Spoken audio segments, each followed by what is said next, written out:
Hi అండి, అరటికాయ టమాటా curry అండి. ముందుగా కళాయి పెట్టి ఆయిల్ పోసుకొని పోపు దినుసులు జీలకర్ర వేసి వేగిన తర్వాత 2 పెద్ద సైజు ఉల్లిపాయలు, ఒక 3 పండు పచ్చిమిర్చి వేసుకొని బాగుంటాయి.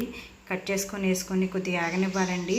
3 అరటికాయలు అయితే కనుక తొక్క తీసి కట్ చేసుకొని నీటిలో వేసుకునండి, నల్లగా అవ్వకుండా ఉంటాయని వేసుకొని ఇప్పుడు ఆ అరటికాయ ముక్కలు ఉల్లిపాయలు వేసుకొని కలుపుకొని మూత పెట్టుకొని 10 నిమిషాల పాటు మగ్గ పెట్టుకోవాలండి. అప్పుడప్పుడు కలుపుకుంటూ ఉండండి. మగ్గిన తర్వాత ఒక 3 టమాటాలు కట్ చేసుకొని వేసుకొని ఒక అర టేబుల్ స్పూన్ అల్లం వెల్లుల్లిపాయ పేస్ట్ వేసుకోవాలండి. ఇప్పుడు సరిపడా ఉప్పు, చిటికెడు పసుపు వేసుకొని కలుపుకోవాలండి. కలుపుకొని మూత పెట్టుకొని టమాటాలు మగ్గే వరకు కూడా మగ్గపెట్టుకోవాలండి. మగ్గిన తర్వాత ఒక స్పూన్నర కారం వేసుకొని 2 నిమిషాల పాటు కలుపుకొని ఒక పావుసేరు వాటర్ పోసుకొని కలుపుకొని మగ్గే వరకు ఉంచుకోవాలండి. కాసేపు 10 నిమిషాలు మగ్గిన తర్వాత కలుపుకొని సర్వ్ చేసుకుంటే మనకి అరటికాయ టమాటా కర్రీ అయితే రెడీ అండి.